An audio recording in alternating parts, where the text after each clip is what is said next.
In response to the conditions of the industrial city, there were sort of three new things that emerged, and these extended on into the 20th century and sort of altered cities in profound ways. First, that we've already talked about, is a public park. Today we will talk about parkways and suburbs. There is a heavy influence here by Frederick Law Olmsted and his partner Calvert Vaux, V-A-U-X. It's French, and if he was French, it would perhaps be pronounced Vaux, but since he is English, it's actually pronounced Vaux. So we will use Boston as the example where the parkway combined to create something that we rightfully would call a park system that was intended to shape metropolitan growth for the emerging metropolitan city. Boston was a Puritan settlement, and like all of the other Puritan towns, it had this area that we see here is actually the common, and then we see house lots around it. You'll notice that it's actually a peninsula, almost an island. In fact, at high tide, this spit of land that connected it back to the mainland was known as Boston Neck. It was actually covered by the tide at high tide. This area that we see over here was a very large embayment of Spartina Marsh and a tidal estuary known as Back Bay. Boston, certainly more than because it was a port, it had a deep harbor here, actually was one of the first of these Puritan settlements to sort of break with its intended idea of isolation, and it became the import-export capital of New England.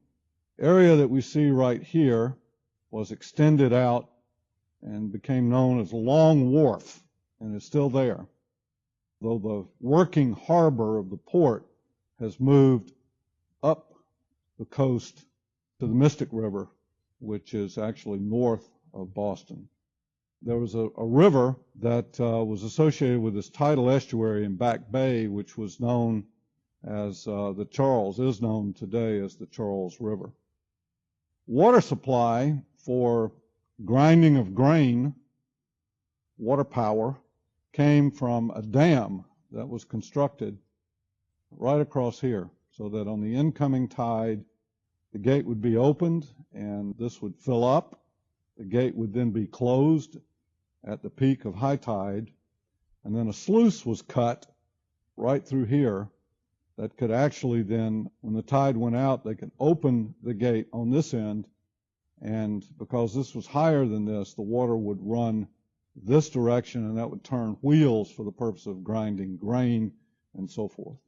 There we actually see this, which was known as Dock Square later when it was filled in. Almost from the get-go, Boston began to undertake a series of landfill projects, first filling in a lot of these estuaries to make more docks and harbors and things that were associated with shipping.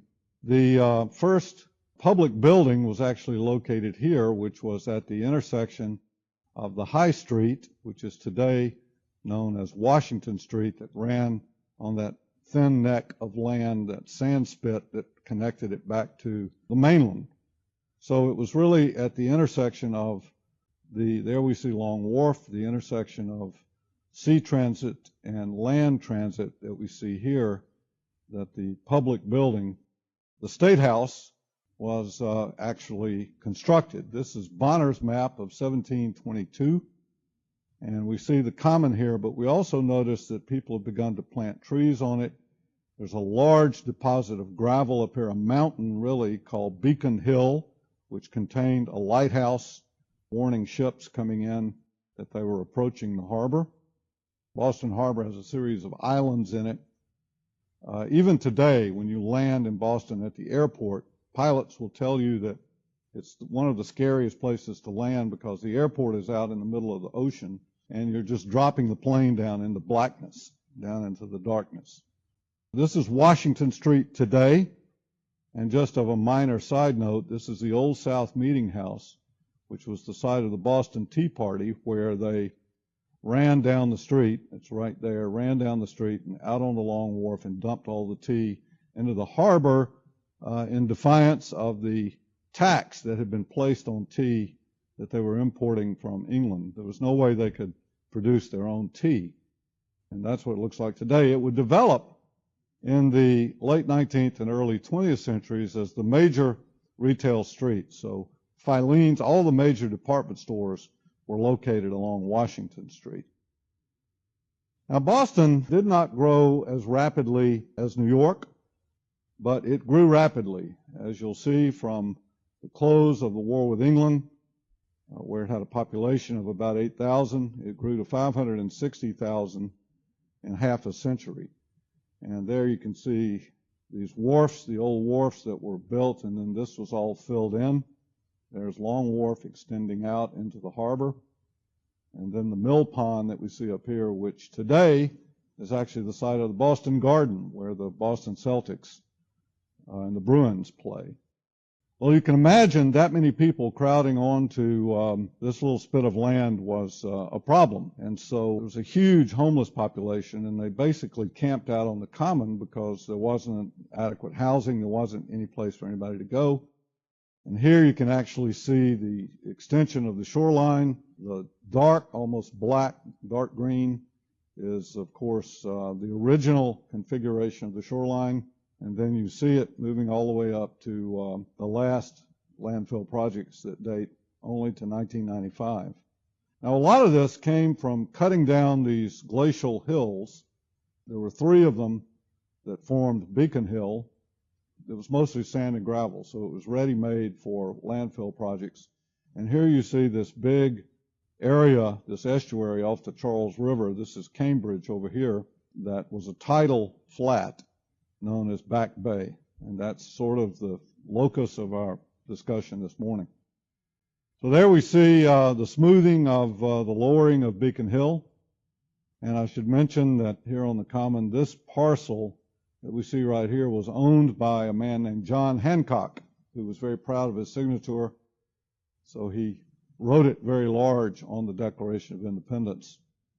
And at his death, in his will, he left his estate to the Commonwealth of Massachusetts for the purpose of constructing a new state capitol building to replace this old state house that was down here.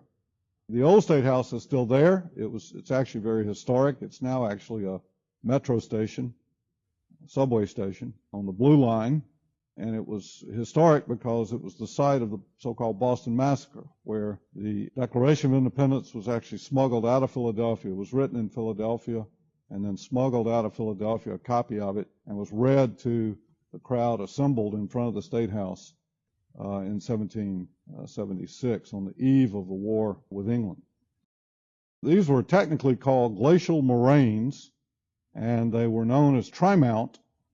Today there's a very famous street which runs right here called Tremont Street, circles around, changes names about right here to Cambridge Street, and then crosses on a bridge over to East Cambridge and Memorial Drive. Now, that's the State House. It was designed by an architect named Charles Bulfinch. The dome, by the way, is wooden because there was no one in the United States at the time, 1830, that knew how to build a masonry dome. So it was built out of wood, roofed, and then covered with gold leaf. Well, this area, this estuary, the old common, was converted into a park, a kind of public park, as it is today. And all these people, especially the Irish, were living here. All the sort of Boston Brahmins, the original British inhabitants who were living here on Beacon Hill. I should mention here that Bulfinch then bought up some of the land that had been smoothed, and he began a series of speculative housing ventures himself, investing his own money in it. He went bankrupt doing it, but nonetheless it produced a very famous residential district within the city, still known as Beacon Hill to this day. You'll also notice that there was a causeway constructed here, which extended this street, known as Beacon Street, across over here to the mainland that we see here in the town of Roxbury. These were separate townships that eventually merged into a large metropolitan structure. So when we talk about Boston, it's like Atlanta. We're talking about a fairly small area, jurisdiction, political jurisdiction, in the middle of what is essentially a very large, 3 to 4 million people, large metropolitan area that's really comprised of a series of these smaller New England towns that all sort of grew together. This is actually a detail map then showing that causeway, the extension of Beacon Street out across the Back Bay. This is the area known as Beacon Hill. There's the State House right there. And the Common, as you'll notice, they've started planting trees on it. And this is known as Frog Pond, which freezes in the winter and they ice skate on it. So a lot of homeless people were camped out here, and it was a problem because of the sewage and other things that was collecting, garbage collecting here. And so they raised money. Actually, the people who lived here took up a collection and gave it to the city for the purpose of filling all of this in to create a public garden with the idea that a new city hall would be built on that landfill site. There we actually see it in its current configuration with the State House here. That's the original building that we see still embedded in the modern building. Beacon Hill here overlooking the Common. And then here's Frog Pond. And the ocean originally came to right here in Back Bay. The housing projects that Bulfinch developed were modeled on the residential squares of London. This one, known as Louisburg Square, was built out between 1820 and 1840, and it takes its cue from the residential squares of the West End of London. In 1845, other than cemeteries and the Common, it was the only, quote, park in the city, but it was not public. Note the fence around it you see right here, because like Bedford Square, these people, by the way, Ted Kennedy lives in one of these right here. One of these, the owners here actually have a key that allow them to go over there and let their dogs go to the bathroom and kids play and so on. So here's the area that was filled in then that formed the public gardens. You can see the causeway of Beacon Street. This is in 1854, and this is the beginning then of the public gardens and of the filling in of the Back Bay. This is a photograph taken from the top of Beacon Hill, the top of the State House, looking out toward that causeway that extended out. This is the public garden that we see here. The Common is right here, and this, which is Charles Street, running right across here, was the original shoreline that opened out onto this large embayment called Back Bay. There were a series of plans done for the filling of Back Bay. Most of them were pretty bizarre. This is certainly one of the stranger ones, which fortunately never got built, which would have turned the Charles River into an enormous lake. There we see the fresh water of the Charles entering into this sort of lake, which would have been subject to tidal action. Here we actually see then streets, an island in the center, one called the Elysian Fields, and then these streets and rail lines which were intended to connect the mainland back over here in Roxbury, back over to the city of Boston. In 1848, the state of Massachusetts declared that the city of Boston did not own the water in the Back Bay, that it was commonly held by the state itself. A compromise was reached where the state would construct the dams and bulkheads, provide the gravel and sand for the landfill, and the city would then be granted ownership of the improved blocks. Now, this is actually an incredible thing, because what they did was they took public money and they built a series of blocks, beginning here with the dam, the bulkhead, that then backfilled for the public gardens, and then they built a second block, a second one here, backfilled this, and then they deeded these over to the city, so that the sale of this land on a speculative basis then provided the funds for the construction of the next one. So the city acted as a real estate developer, in effect building out a series of streets beginning with Arlington Street here, which then they go A, B, C, D. I can't remember all of the names. Clarendon is the C Street, D is Dartmouth, E is Exeter, F, I cannot remember, G, Gloucester Street, and so forth. This is the plan that was ultimately adopted with the idea that a new city hall would be built right here. Never got built. It was a very simple plan. Berkeley is the B Street. There is Clarendon Street. And here is, D, Dartmouth.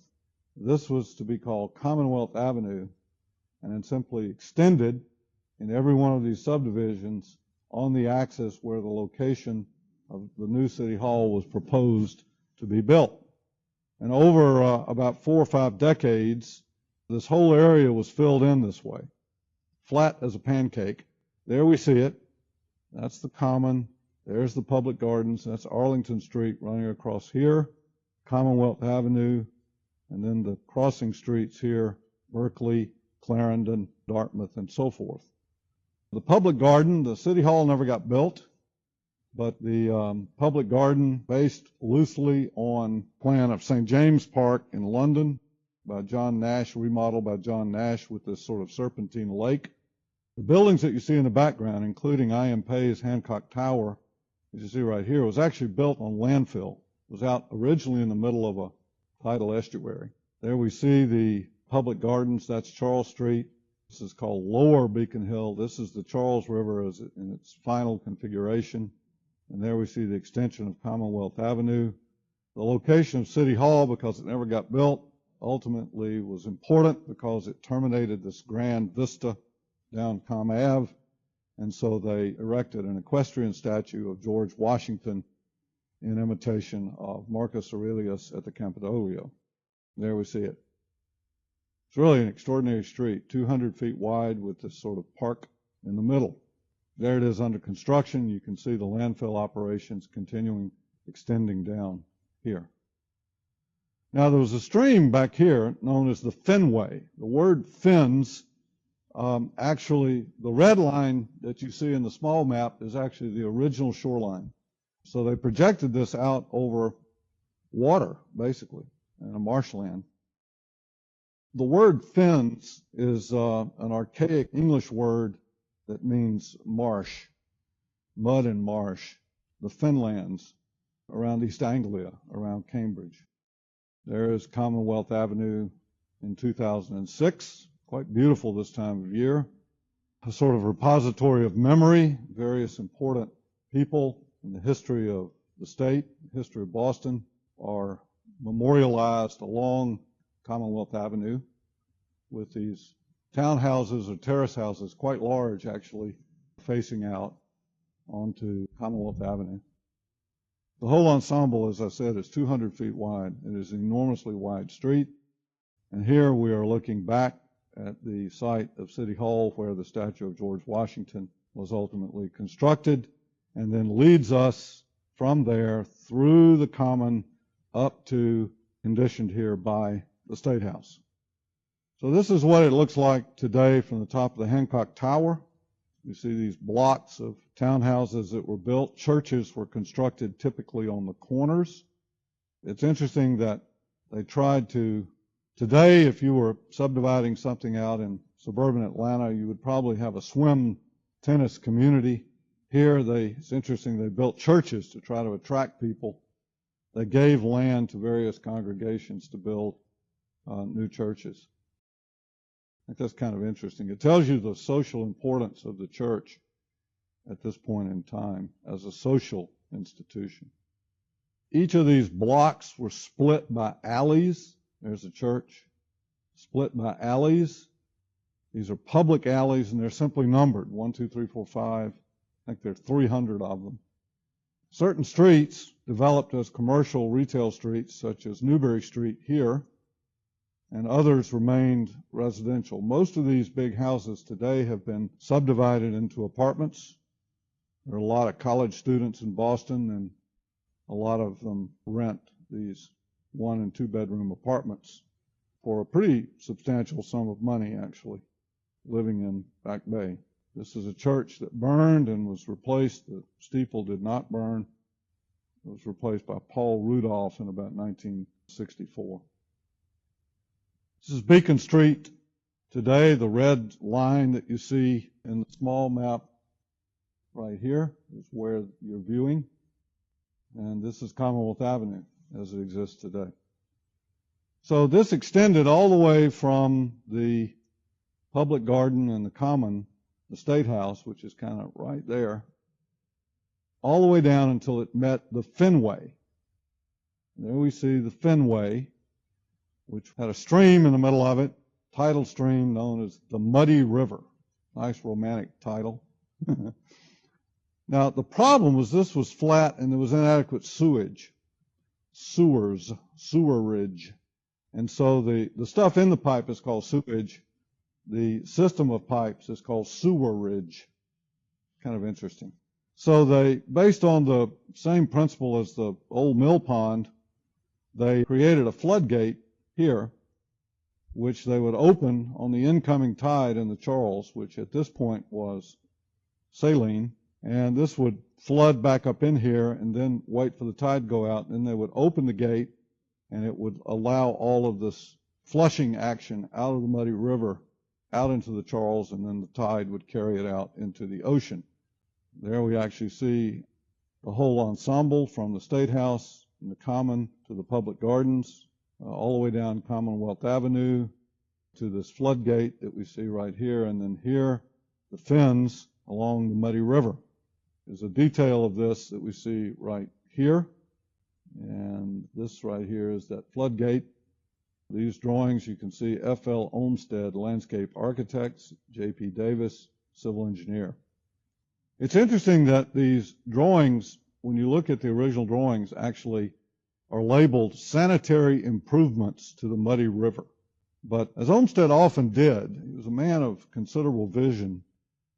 So he seized upon the idea of creating a new kind of street, which would, the first time this term was ever used, called a parkway, so that the center following the Muddy River would actually be a series of parks, and then these streets, the Fenway, would run along. That's the Fenway right there, and thus Fenway Park, where the Red Sox just captured the World Series, is actually named after the street. There we see it today. The idea was that you would then build public buildings. This is the Museum of Fine Arts that would front onto this parkway, and that the parkway would ultimately terminate here in a large rural park known as Franklin Park, named after Benjamin Franklin.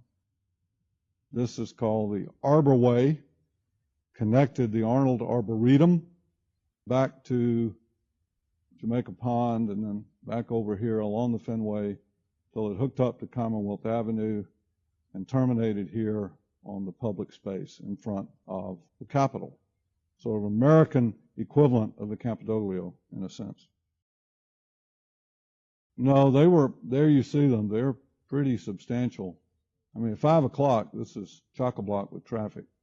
But there weren't enough public buildings. I mean, the Museum of Fine Arts was one, but there weren't that many more. So much of it became residential. And in fact, during World War I, the city leased sections of this piece of land here to the people who lived in these apartments for the princely sum of $1 a year, so that they could have what were called victory gardens, where they could grow their own food.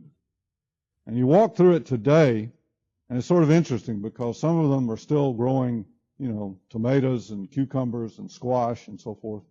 And others have become sort of bourgeois. You actually sort of have a picnic table and a TV, and a generator and lounge chairs, and people sort of out there grilling hamburgers, having a backyard cookout in their little patch of land over in this public park.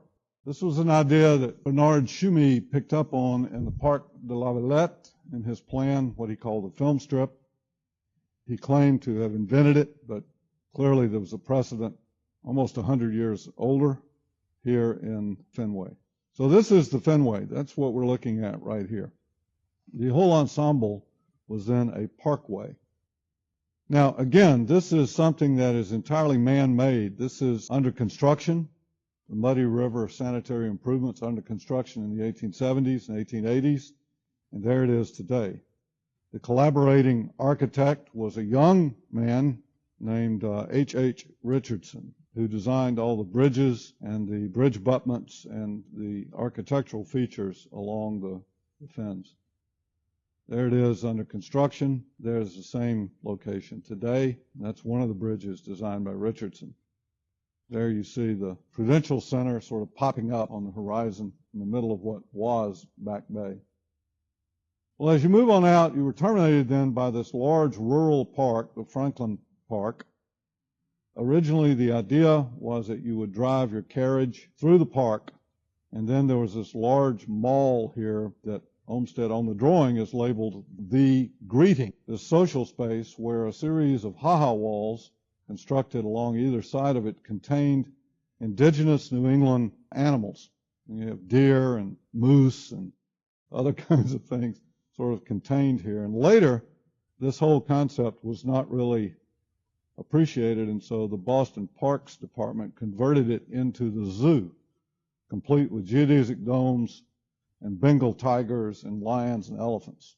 I think it was such a poetic notion that you would sort of walk along here on a Sunday afternoon and you could sort of get a sense of the rural New England landscape in its native condition by having these animals, Deer Park and so forth. You'll see labeled on the drawing, if you could see it, that says Deer Park right there.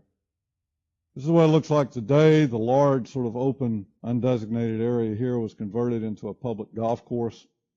There we see one of those geodesic domes type things that I was referring to. And this is what's left today of the greeting. So the idea was that you would then drive your carriage through here and around and out on your way back. There you see the greeting. There you see Deer Park. And you had this overlook across this field. This originally had sheep grazing on it. And there you can see where the Arbor Way, which is part of the Fenway extension, came directly into the park. Now, this Parkway is an extraordinary street. As I said, it's kind of the American equivalent of something like the Champs-Élysées. It's a new kind of street, and I always ask my students rhetorically, where's the architecture in this? And they say, well, that. And I'll say, no, that's a building. And I'll say, well, that. And I'll say, no, that's a house. The architecture is in this tectonic division of territory that divides programmatic function, promenade, driveway. This is for riding your horses. This is for carriage, for pleasure travel. There you see it today. Still functions as a major commuting route into and out of the city. It's interesting, I think, that he juxtaposes a house with a church. If we go back to sort of what we were talking about, with this transition from the residential square, from the piazza of Renaissance Rome, for example, Counter-Reformation Rome, which was always focused on public buildings, churches, other kinds of institutional uses. And then suddenly at Richelieu, we see a market occupying the same position opposite the church on the public square. And here we see, in a sense, a new kind of public square, which is this elongated roadway in which a church, varying land uses can flesh out this constitutional order here that is being subdivided by a series of programmatic functions. Building lots of 200 feet, and then this pedestrian promenade, and this driveway, then rapid traffic, street for traffic, and so forth, but not dependent upon any specific symbolic architectural element. Thus, there's a kind of displacement from the building to the ground, in a sense, of how we signify public institutions, so that this becomes an institution in and of itself. Now, there were precedents for all of this.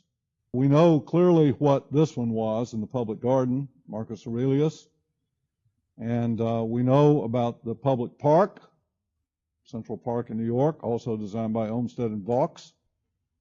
Commonwealth Avenue, clearly the Champs-Élysées, or what is now Avenue Foch in Paris. At this time called the Avenue Impératrice, named after the Empress, the wife of Napoleon III. What was missing was, what do you do with these interstitial spaces? Again, not enough public buildings to go around. Olmsted had been born as the sixth generation a son of a Connecticut River Valley merchant outside of Hartford, Connecticut. His mother had died when he was 3. His father, thinking that he could not care for the son properly, sort of farmed him out, so to speak, to a series of congregational ministers, which inculcated in him a distaste for organized religion. But he would later attempt an autobiography, which was never completed. But in that unfinished autobiography, he talked about these New England towns that he became quite familiar with as a boy. And there were 2 things, I think, about that are significant here. The first is that he said his happiest times were when his father would come for a visit and would take him on carriage rides through the New England countryside. And I think to some degree that's what he's trying to replicate here into public service, the experience of that. The second is that he wrote about how even though he would be miserable in these congregational ministers' homes, he found the towns themselves and the townspeople to be extremely warm and caring. He always felt that he was part of a community. And so the question is how to get a handle on this rapidly growing metropolitan area. And I think he seized upon the New England town as a model for how you might organize this territory and subdivide it to replicate to some degree the feeling of community that he had felt as a boy growing up in a series of these New England towns. So the piece that's missing, for which there was no real precedent, was the planned garden suburb. The first of these, designed by Olmsted and Vaux in 1869 outside of Chicago, was Riverside, Illinois, which is to this day an incorporated town like Decatur or Marietta or Sandy Springs or something like that. The second one is right here in Atlanta that I want to use as an example, Ansley Park, which was built between 1902 and 1904, designed by an engineer named Solon Z. Ruff. I have no idea if he ever designed anything else in his entire life. He had worked for the Olmsted firm as its chief surveyor, both on Druid Hills here in Atlanta and on the Biltmore House in Asheville, North Carolina. So if we look then at the planned garden suburb, it's really an idealized form of rural life. So if we think for a minute here about the Roman villa and what Pliny the Younger wrote about his Tuscan villa, he says, I can enjoy profound peace there, more comfort, fewer cares. I need never wear a formal toga, and there are no neighbors to disturb me. Everywhere there's peace and quiet, which adds as much to the place as the clear sky and the pure air. There I enjoy the best of health, both mental and physical, for I keep my mind in training with work and body with hunting. This otium, this productive leisure, that was the ideal of the Roman villa. Well, what if you could mass produce that otium at a small price by recreating, based on these New England towns, a sort of secularized version of that could be tied by rail or parkway back to the city.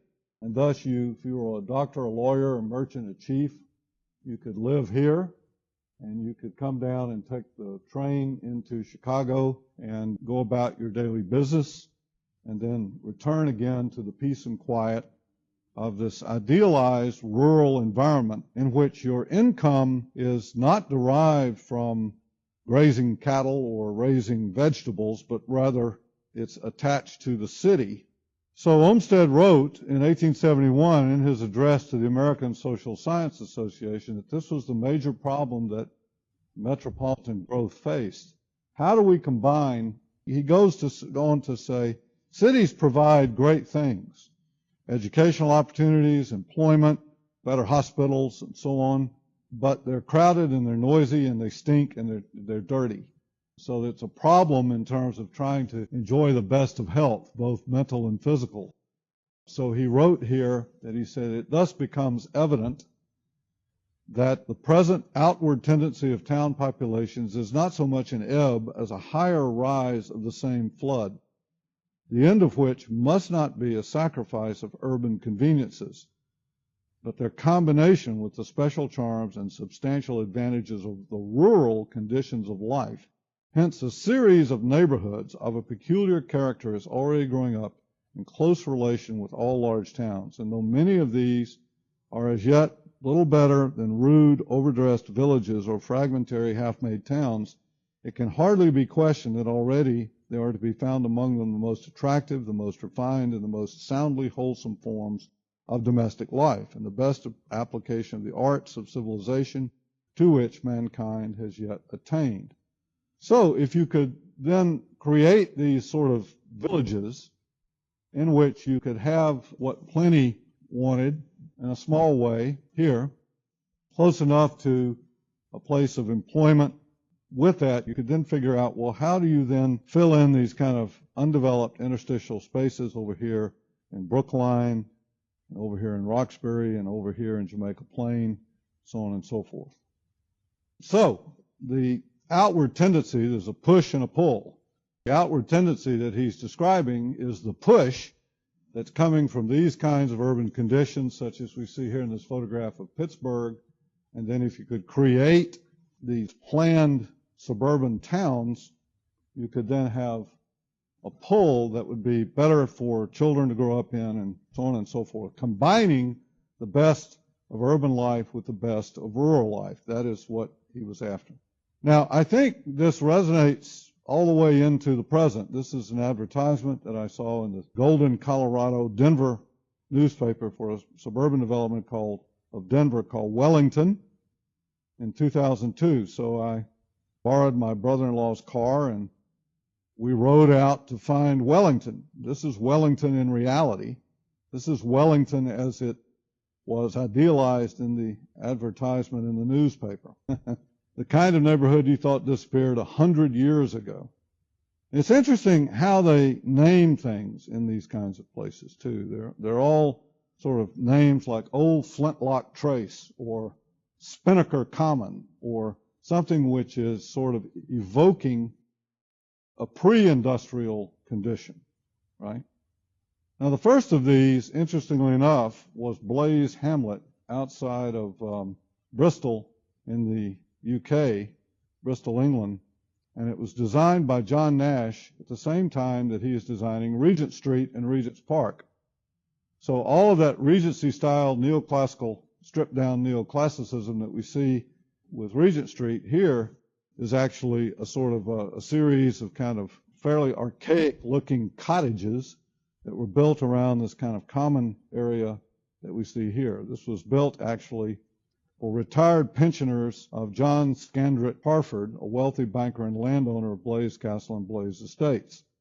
People who, my age or a little older, had no longer could drive the cows home every night because of their rheumatoid arthritis or their bad back. So they went on a pension, and they got one of these cottages that he built for them. And then the grandchildren come to visit at Halloween, and you trick or treat, I guess. I don't know. That's sort of an American thing. You know, the British don't carve pumpkins. They carve turnips. Kind of funny.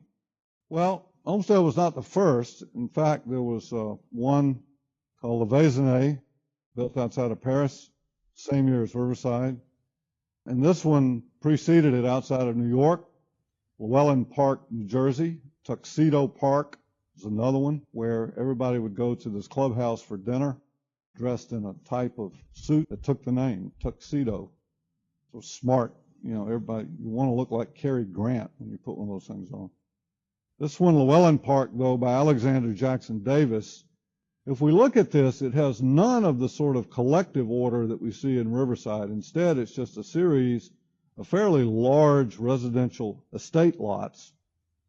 Or Rochelle Park, which was in New Rochelle, New York, by Nathan Barrett, which has some sort of intent at an urban design structure.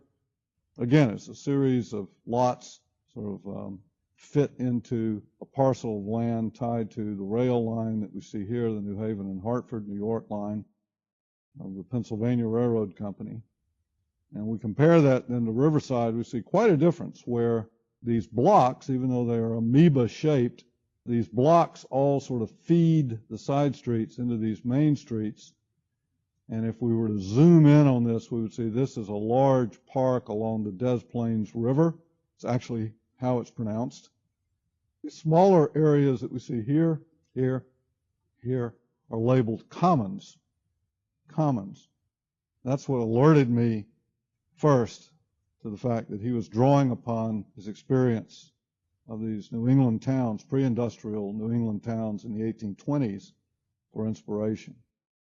Further then, if we compare, say, the plan of Sudbury, Massachusetts, here, with Ansley Park here in New York, we see, designed by Solon Z. Ruff, we see this remarkable resemblance of town lots or house lots that are grouped around this, in this case, a cow common, in this case, something called Wynn Park, W-I-N-N, named after a family. This is Peachtree Street, we see right here. Today, the High Museum sits right here. This is now the office of Perkins and Will.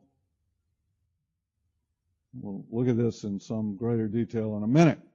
So I'm proposing that the planned garden suburb as the sort of third leg on the stool of reactions aimed at reforming the industrial city, in this case was a rejection of the industrial city in favor of a pre-industrial landscape, and that the model was something like Lexington, Massachusetts. Quite beautiful, in fact. Now, at the center of this, there was a town, an actual town, with a city hall, stores, shops, a library, a school. The symbol of the town was a water tower and the rail depot, designed by William LeBaron Jenney. The developer went bankrupt before it could be completed, and this part was never built. So if you go to Google Earth, you will only see this part and this part. Now, if we look at this, what we have is actually a series of amoeba-shaped blocks. They are not orthogonal, but they are blocks, fairly small blocks. It is not a dendritic system, and there's an advantage to this in that it can adjust as it meets other kinds of geometries later on. This is 1869, the view southwest along Long Common Road. That's right here. That's Long Common Road right there. And if you look at that, I mean, that looks like something might have been built in 1980 or something, somewhere, you know, outside of Atlanta. I mean, even its concrete roll curb and gutter.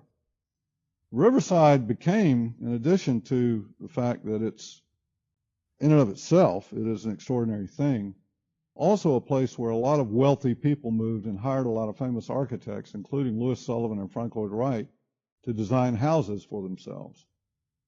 This is along Shinstone Road, the regular spacing of trees, these oak trees, actually was, in a way, an attempt to define the street as a kind of autonomous space of its own. And there we see William LeBaron Jenney's odd water tower. I think that's not his finest hour. And there's the town center as it is today. And then here we see some of those houses by Wright, this by Sullivan. These were more typical. That's possibly a Sears Roebuck home. But there were a lot of well-known buildings that were built in Riverside. Now, Ansley Park, in some way, is more Olmstedian than Druid Hills, which was designed by the Olmsted firm.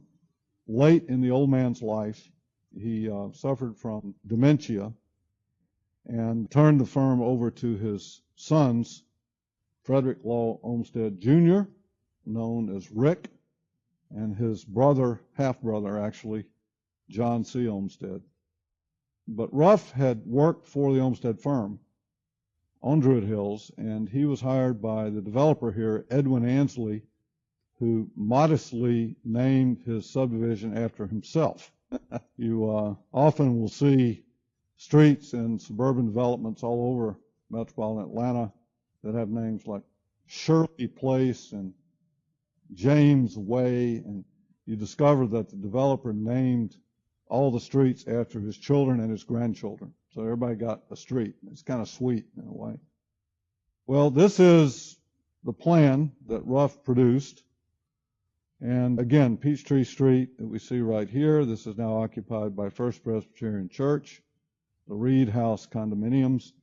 And at this point in time, 1904, Peachtree Street was a single-family residential street.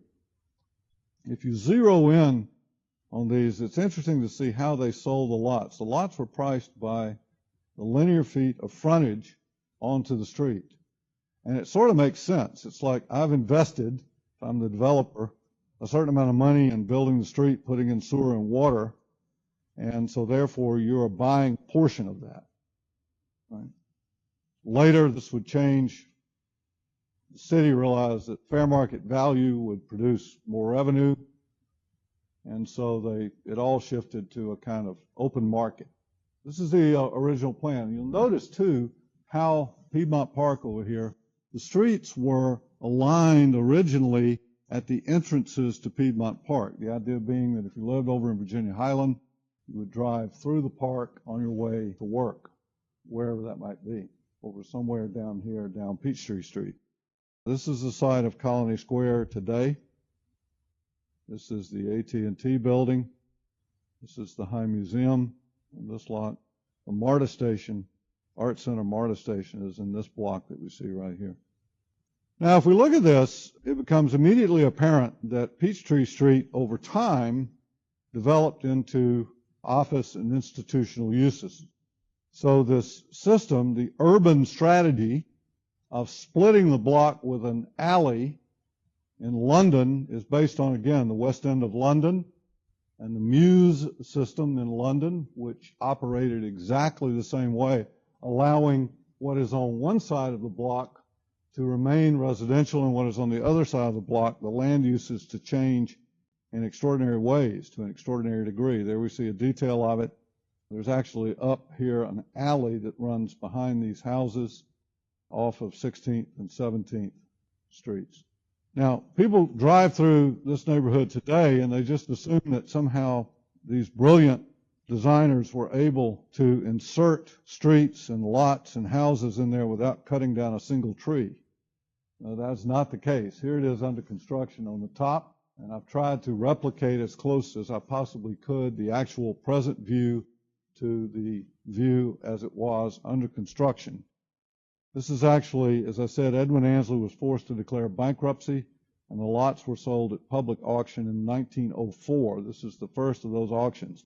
It's amazing. People just gathered out there on the site, and they put certain lots up, and people bid on them, and they got them.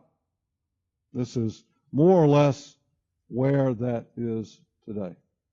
This hill that we see up here is over here on the right. If you move a little further down the street, though, the trees block the view, so you can't really tell where you are. What this structure meant was that this could remain residential and that all of these houses could be converted at some point, these lots, into office, institutional, and commercial uses like that. Now, if we think about this, even though the geometric form is different than Bedford Square, which is all orthogonal, what we have is exactly the same urban structure. This sort of public park in the center, things facing onto it, and then this alley splitting down the back, allowing this to convert to one thing and this to convert to the other. Thus, Tottenham Court Road, we see down here, sort of equivalent to Peachtree, and then Tavistock Mews, which splits, allowing the residential terrace houses to remain intact, even though now they're often occupied by lawyers and dentists and architects and others. The structure is the same. Now, I said residential. It's important. This is to understand that this neighborhood is built before zoning. So you could not do this today. The orange is all of the multifamily structures that are embedded within what is perceived to be a wealthy single-family neighborhood.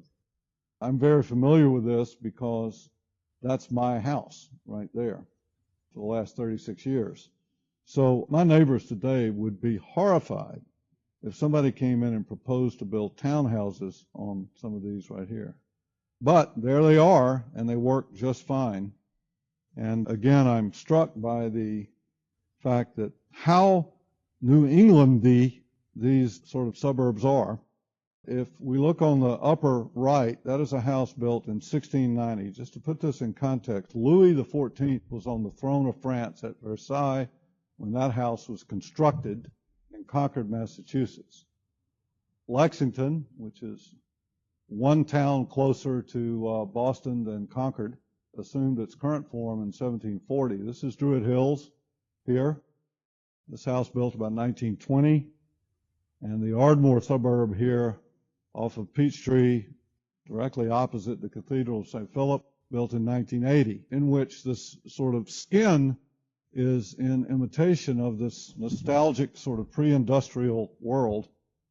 But if you were to rip all the brick off down to the studs and to look, you could x-ray this house, you would see that, in fact, it's one of the most modern things ever constructed. It's filled with Romex, all kinds of dryer vents, electricity, cable TV, everything known to man into the house, which is nonetheless attempting to evoke a rural pre-industrial feel, similar to Lexington or Concord.